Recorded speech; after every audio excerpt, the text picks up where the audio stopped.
Guys यार आज की इस वीडियो के अंदर हम सोना निकालने वाले हैं। तो इसके लिए हमारे पास है यहाँ पर काफी सारे कंप्यूटर के पार्ट्स। ज्यादातर हमने रैम ली है और ये जो पार्ट्स है ये सभी खराब हो रखे कंप्यूटर्स के पार्ट्स है और इनके जो पार्ट्स है इनके अंदर है सोना। जी हाँ गाइस, सोना काफी ज्यादा बहुत ही एक अच्छा कंडक्टर होता है, इसी वजह से बहुत सारे पार्ट्स के अंदर सोने का इस्तेमाल किया जाता है। और हम क्या करने वाले हैं आज की इस वीडियो के अंदर, हम इन सभी खराब पार्ट्स के अंदर से उस सोने को बाहर निकालने वाले। हालांकि ये इतनी सारी जो रैम्स है गाइस, इसकी कीमत है 20,000 रुपए की। 20,000 के अंदर हमने इस कबाड़ को खरीदा है। अब देखना ये है कि इन रैम्स के अंदर से कितने रुपए का सोना निकल के आता है, लेकिन ये निकलेगा कैसे वही तो देखने लायक चीज है। इसीलिए शुरू से लेकर तक वीडियो पूरी देखना और अभी के भी लाइक कर दो यार। इसके अंदर 1 महीना लगने वाला है, वीडियो तो 10 मिनट की है बस।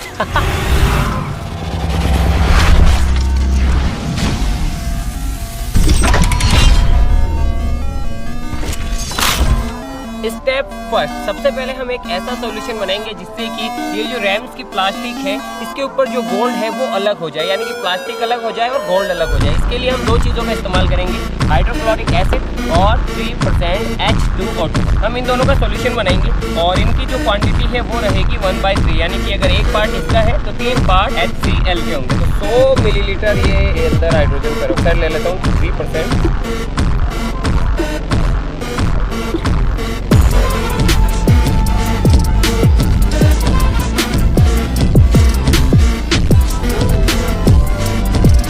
अब इन सभी रैम्स को इस सॉल्यूशन के अंदर डाल देते हैं ताकि रिएक्शन शुरू हो जाए। गाइस यहाँ पे मेटल की रिएक्शन हो रही है और हाइड्रोजन गैस बनना स्टार्ट हो गई है छोटे छोटे बबल्स के रूप में। ये गई इस सॉल्यूशन के अंदर और अब ये जो सॉल्यूशन है इसे हमें रखना पड़ेगा लगभग 6 से 7 दिन तक ताकि रिएक्शन अच्छे से हो जाए और सारा सोना बाहर निकल जाए।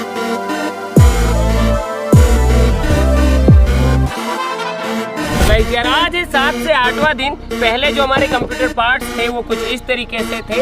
ये रहा सोना और ये रहा हमारा सोना जिसे कि हम इन पार्ट से निकालने वाले हैं। आप देख सकते हैं कि जितना भी सोना इन कंप्यूटर पार्ट्स के ऊपर था अब वो हमारी सॉल्यूशन के अंदर सोल्यूबल हो गया, यानी कि इन प्लेट से उतर के इसके अंदर मिक्स हो गया। ये देखो पहले कुछ इस तरीके का था, अब ये यहाँ से हट के पूरा ही सॉल्यूशन के अंदर मिक्स हो गया। आप देख सकते हैं कि इसका जो पेंदा है, ये पेंदे के ऊपर जितने भी मेटल्स थे सोने के साथ साथ वो सारे जमा हो गए हैं। अब क्या करते हैं, ये जितने भी कंप्यूटर पार्ट्स हैं इनको बाहर निकालते हैं, सॉल्यूशन को अलग करते हैं। अब ये जो पार्ट्स है हल्का फुल्का इनके अंदर भी सोना है तो उसे पानी से धो लेते हैं और धो के उसे भी इसके अंदर मिक्स कर देंगे। फिर इस पूरे सॉल्यूशन को फिल्टर पेपर की मदद से फिल्टर करेंगे।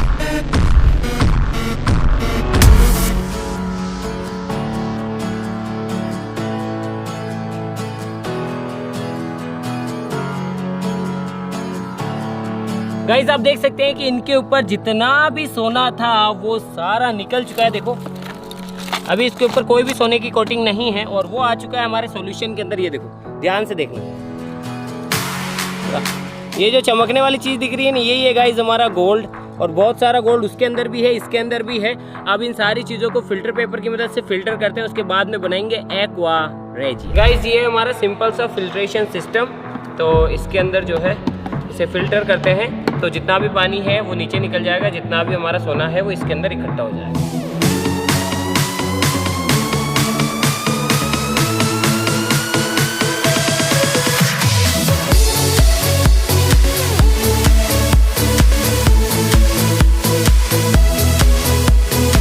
गाइज यार आज है 4था दिन और फाइनली हमने हमारे गोल्ड को फिल्टर पेपर की मदद से फिल्टर करके उसे सुखा भी लिया है। लेकिन इसके साथ साथ में पीसीबी के ऊपर जो ग्लू था, हल्के हल्के प्लास्टिक के जो पार्टिकल्स थे वो सारे भी हमारे इस मिक्सचर के अंदर आ गए हैं। तो इसके अंदर गोल्ड भी और बहुत सारा कचरा भी है। तो अब वक्त है एक्वा रेजिया बनाने की। तो गाइज यार आपको पता है कि एक्वा रेजिया के अंदर जो गोल्ड है वो सोल्यूबल होता है। तो होगा ये कि एक्वा रेजिया के अंदर जब हम इस मिक्सचर को डालेंगे तो जितना भी गोल्ड है वो तो एक्वा रेजिया के अंदर घुल जाएगा, यानी कि मिक्स हो जाएगा। तो ये वाला जो प्रोसेस है एक्वा रेजिया बनाने का ये थोड़ा सा खतरनाक है, इसीलिए सेफ्टी फर्स्ट गाइस, क्योंकि इसके अंदर यूज में लिया जाएगा नाइट्रिक एसिड और हाइड्रोक्लोरिक एसिड कंसंट्रेटेड, जो कि बहुत ज्यादा खतरनाक होता है, कैरोसिव होता है, हाथ को जला सकता है, आंख में लग गया तो अंधा कर सकता है, मुंह पे जल लगा तो मुंह को जला सकता है, इसीलिए safety first. Guys aqua regia बनाने के लिए हम जो है 3 पार्ट तो हाइड्रोक्लोरिक एसिड का लेंगे और 1 पार्ट जो है नाइट्रिक एसिड का, यानी कि इसका जो रेशियो होगा एसिड्स का वो होगा 3/1, यानी कि 150 मिलीलीटर अगर हम हम हाइड्रोक्लोरिक एसिड लेंगे तो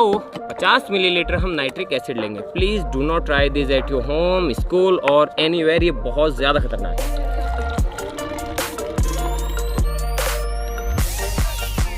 गाइज आप देख सकते हैं कि हमने यहाँ पे हमारा जो एक्वा रेजिया है वो तैयार कर लिया है। गाइज अब जो है यहाँ एक्वा रेजिया के अंदर ये अपना जो मिक्सचर है इसे मिक्स करते हैं, लेकिन जो गोल्ड पार्टिकल्स है वो बहुत ज्यादा पतले हैं। इसको इसमें डालूंगा तो बहुत सारे गोल्ड पार्टिकल्स उड़ जाएंगे, इसीलिए मैं क्या करता हूँ एक्वा रेजिया को सीधा ही इसके अंदर डाल देता हूँ।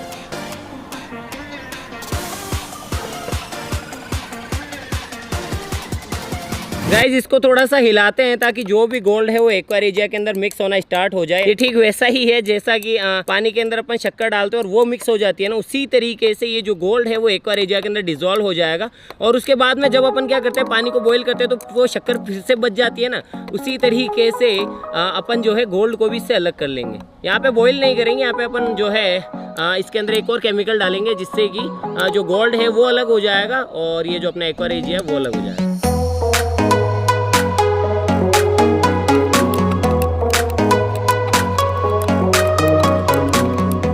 आई थिंक हमारा गोल्ड एक्वा रेजिया के अंदर पूरी तरीके से डिसॉल्व हो गया होगा। अब टाइम है इसके फिल्ट्रेशन की, तो इसके लिए हम फिल्टर पेपर का और ये चीनी का कीमा है। ऐसा ना हो कि आप समझे प्लास्टिक है भैया, प्लास्टिक तो पिघला जाएगी एसिड के सामने, इसीलिए चीनी का बर्तन है और इसकी मदद से हमने जुगाड़ बनाया है। और अब इसको करते हैं फिल्टर।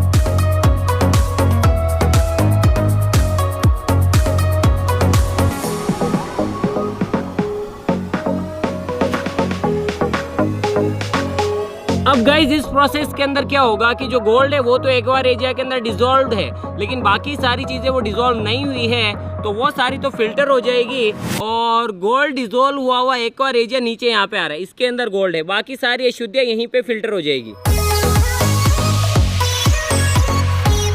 गाइस यार अब हमारा जो सॉल्यूशन है वो फिल्टर हो चुका है। आप देख सकते हैं कि ऊपर जो है काफी सारी अशुद्धियां इस फिल्टर पेपर के अंदर ही रह गई है और नीचे हमें मिल गया है सोने का तेजाब। अब इसके अंदर एक और केमिकल डालते हैं, उस केमिकल का नाम है सोडियम मेटाबाइसल्फाइड। लेकिन उससे पहले इस सॉल्यूशन को थोड़ा सा डाइल्यूट कर लेते हैं। गाइस अब इस डाइल्यूटेड सॉल्यूशन के अंदर हम डालते हैं सोडियम मेटाबाइसल्फाइड। ये क्या करेगा, ये गोल्ड को अलग कर देगा, लेकिन ये प्रोसेस भी खतरनाक है क्योंकि इसके अंदर से सल्फर डाइऑक्साइड गैस निकलेगी जो कि जहरीली है। थोड़ा सा सावधानी से करना होगा, बिल्कुल धीरे धीरे मिलाएंगे, इसके अंदर हल्का हल्का है ना।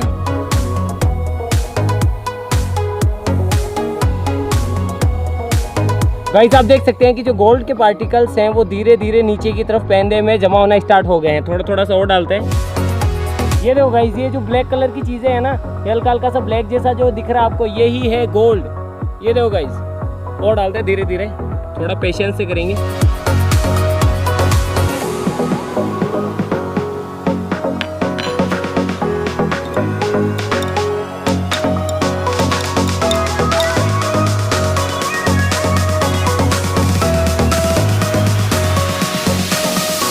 गाइस ये जो प्रोसेस है काफी लंबा चलेगा। इसमें होगा क्या कि इस गोल्ड के जितने पार्टिकल है वो सारे जो है एक्वा रेजिया से अलग हो जाएंगे। उसके बाद में हम इस सॉल्यूशन को फिल्टर कर लेंगे और गोल्ड के पार्टिकल अलग निकाल लेंगे। ये बड़ा लंबा प्रोसेस है क्योंकि जब तक ये पूरी तरीके से रिएक्शन बंद नहीं हो जाती तब तक हम इसे इसके साथ में रिएक्ट कराते रहेंगे।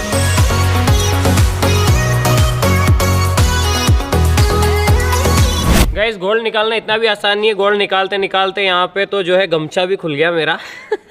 तो गाइस यार एक्चुअली क्या है, लास्ट स्टेप के अंदर हमने क्या किया था, हमने जो है सोडियम मेटाबाइसल्फाइड डाल के जो गोल्ड के जितने भी पार्टिकल थे उनको सॉल्यूशन के अंदर से अलग कर लिया था और लास्ट के अंदर फिर हमने उस सॉल्यूशन को फिल्टर किया और गोल्ड को अलग निकाल लिया। गाइस ये आप जो देख रहे हैं ना ब्लैक ब्लैक, और इसके अंदर भी आप ये जो देख रहे हैं ब्लैक और बैंगनी, ये एक्चुअली में गोल्ड ही है। तो अब आती है नेक्स्ट स्टेप। नेक्स्ट स्टेप के अंदर अपन क्या करेंगे, इस फिल्टर पेपर के अंदर जो गोल्ड है, इस फिल्टर पेपर के अंदर जो गोल्ड है, अब अपन इन सारी चीजों को, सारे गोल्ड को एक जगह पे इकट्ठा करेंगे और उसे मेल्ट करेंगे ताकि एक सॉलिड गोल्ड का पीस हमें मिल सके। लेकिन इसके अंदर मुश्किलें ये आती है, क्रूसिबल गोल्ड का जो मेल्टिंग टेम्परेचर है वो बहुत ज्यादा हाई होता है। तो जो नॉर्मल क्रूसिबल होते हैं जिसके अंदर अपन चीजों को मेल्ट करते हैं वो यहाँ पे काम नहीं करते हैं। हमने इस वाले क्रूसिबल के अंदर मेल्ट करने की कोशिश की बोरेक्स के साथ में, लेकिन आप देख सकते हैं कि ये टूट गया है। ये देखो ये टूट गया है। ये जो आप दो डॉट देख रहे हैं ना, एक ये रहा और एक ये रहा, एक्चुअली में यही है हमारा गोल्ड। तो अब इससे तो काम नहीं हो रहा था। 1 महीना वेट किया, उसके बाद में हमें जो है ये वाला क्रूसिबल मिला है। तो मे भी इसके अंदर हम जो है हमारी इन सारी चीजों को मेल्ट कर सकते हैं और ये नहीं टूटेगा। अब मेल्ट करने का प्रोसेस भी काफी ध्यान रखने लायक है, क्योंकि सबसे पहले अपन क्या करेंगे, सबसे पहले हम इस क्रूसिबल को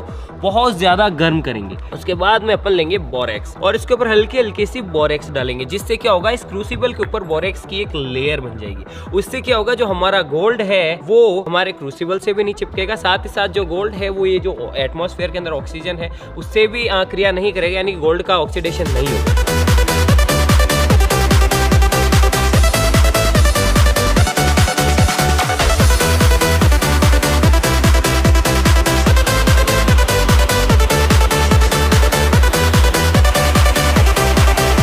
गाइस, एक फिल्टर पेपर हमने इसमें मेल्ट कर दिया है। अभी इसको और ज्यादा मेल्ट करना पड़ेगा। पहले सारे पेपर्स हम इसके अंदर मेल्ट कर ले, उसके बाद जो है खोला, ध्यान से इसके ऊपर सोना है, ऊपर रहना चाहिए।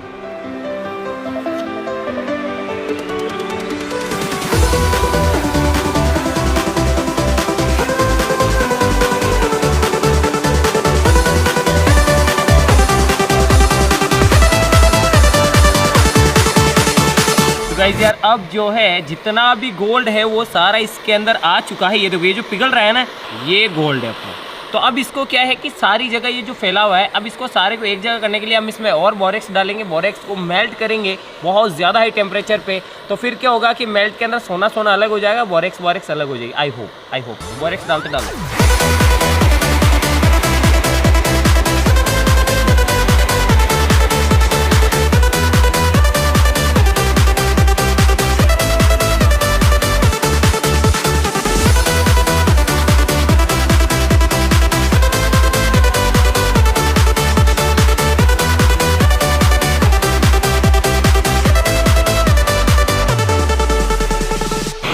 गाइस यार, सोने की बॉल तो बन गई। अब सबसे बड़ा चैलेंज है इसको बाहर निकालना। पानी के अंदर जाते ही मैं भी रुक जा, उठा ध्यान से, धीरे धीरे उठा। बॉल इसके अंदर गिरनी चाहिए। हाँ, आजा।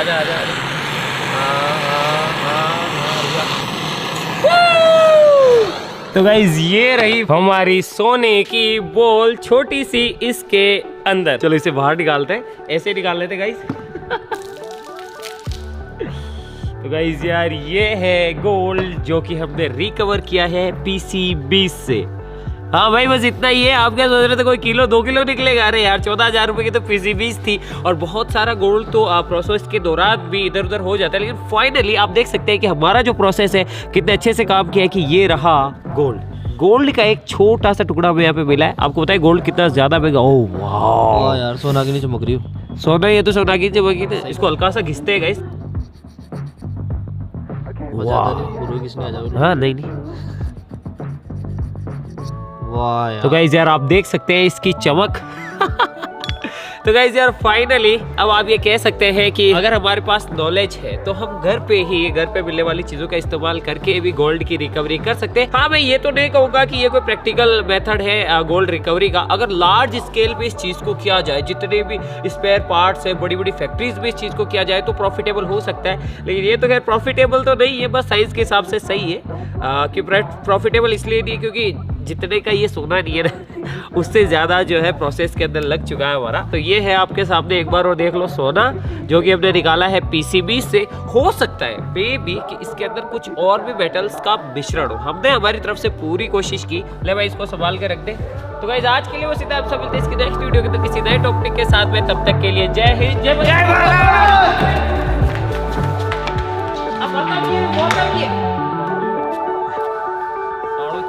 चढ़ा रही हो बेटा, कैमरा लहर खड़े कर रही हो, जानवर अंधो। लो ये सारा सामान हटाओ। अरे भाई का बंद कर दिए।